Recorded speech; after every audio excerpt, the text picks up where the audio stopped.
प्यार के रोग लगल ही अपना दिल में बसा के, कौन दुनिया चल गल सोना पागल बना के।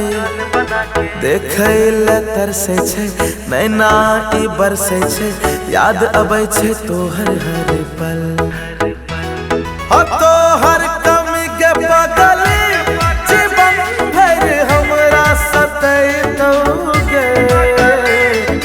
याद तोहर अगनी ई बन के दिल के जलैतोगे।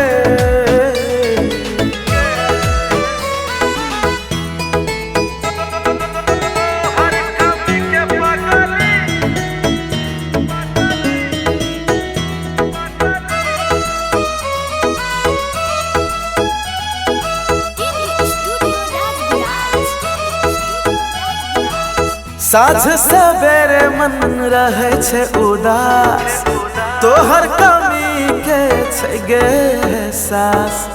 जियै जियै कोना तोरा कहियो, भके जुदा हम कोना रहियो। हो तोहर कमी के बदली जीवन भर हमरा सतैतोगे।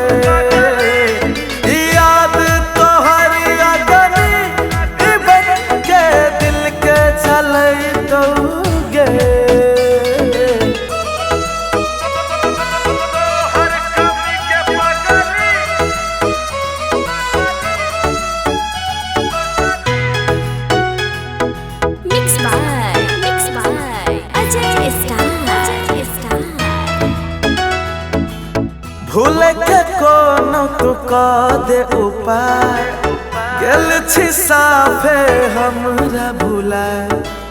कहे छो सुन सनू अंकित, मुँह फेर के किस्मत जा।